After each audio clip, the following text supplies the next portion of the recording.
আমি এইখানে আজকে বানিয়ে দেখাচ্ছি চিকেন চিংড়ি এগের মিক্স চাউমিন। খেতে লাগে অসাধারণ। এইখানে নিয়ে নিয়েছি একটি পাত্রে গরম জল।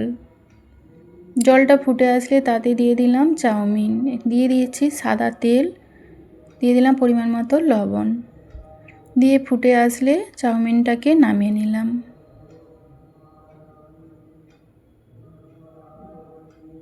দেখতেই পাচ্ছেন আমার এখানে চাউমিনটা সেদ্ধ হয়ে গেছে। এবারে ছেঁকে একটি থালার মধ্যে নামিয়ে নিলাম। দিয়ে দিলাম উপর থেকে একটু সাদা তেল, দিয়ে এইভাবে একটু নেড়ে চেড়ে নিতে হবে, তাহলে খুব ঝুরঝুরে হয়ে যাবে। এইখানে নিয়ে নিয়েছি আমি চিকেনের মধ্যে দিয়ে দিলাম লবণ আর সয়া সস, দিয়ে দেব গোলমরিচের গুঁড়ো আর সাদা তেল, দিয়ে ভালো করে মেখে নিলাম। এখানে আমি নিয়ে নিয়েছি চিংড়ি মাছ, তাতেও দিয়ে দিলাম লবণ, সয়া সস, গোলমরিচের গুঁড়ো আর সাদা তেল, দিয়ে 10 মিনিট রেস্টে রেখে দিলাম। এখানে নিয়ে নিয়েছি রসুন কুচি, পেঁয়াজ আর আদার কুচি। এখানে নিয়েছি গাজর, বরবটি, রসুন আর লঙ্কার কুচি। এখানে গ্যাসের মধ্যে কড়াই বসিয়ে দিলাম, দিয়ে দিলাম সাদা তেল। তেলটা গরম হয়ে আসলে তাতে দিয়ে দিলাম গাজর, দিয়ে দিলাম বরবটি, দিয়ে দিলাম পরিমাণ মতো লবণ, দিয়ে ভালো করে ভেজে নিতে হবে। এভাবে ঢেকে আমি একটু ভেজে নিলাম।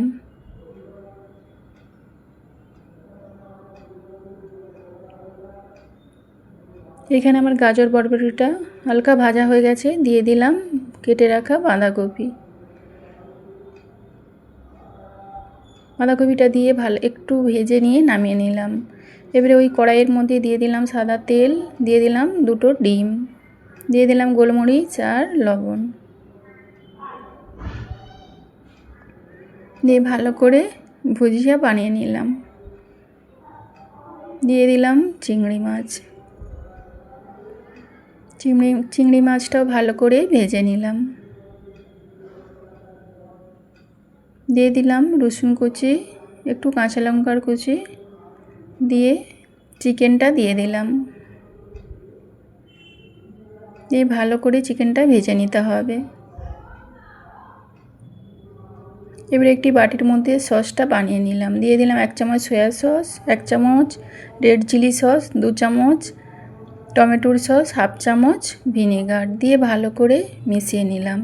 এখানে আমার পান্ডা চাউমিনের সাথে 2টো মশলার প্যাকেট থাকে, সেটাও দিয়ে দিলাম। এখানে আমার চিকেনটা ভাজা হয়ে গেছে, এবারে নামিয়ে নিলাম। এবারে কড়াইটা ধুয়ে দিয়ে দিলাম সাদা তেল। তেলটা গরম হয়ে আসলে দিয়ে দিলাম রসুনের কুচি, আদার কুচি,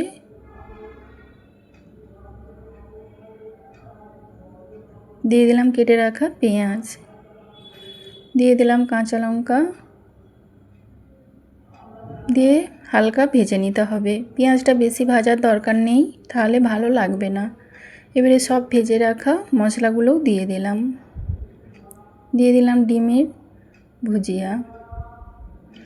এখানে দিয়ে দিয়েছি সসটা যে রেডি করে রেখেছিলাম সেটাও দিয়ে দিলাম। দিয়ে দিলাম গোলমরিচের গুঁড়ো 1 চামচ, দিয়ে দিলাম পরিমাণ মতো লবণ আর আজিনামটর। আজিনামটরটা অপশনাল, আপনারা দিতেও পারেন নাও পারেন। দিয়ে দিলাম চাউমিন,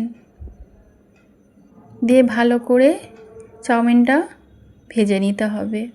যত চাউমিনটা ভাজা হবে চাউমিনটা খেতে তত টেস্টি হবে। এখানে আমার চাউমিনটা হয়ে গেছে, একটি পাত্রে নামিয়ে নিলাম। আশা করি আপনাদের এই ভিডিওটি ভালো লেগেছে। ভালো লেগে থাকলে একটি like, comment, share and subscribe করে দেবেন।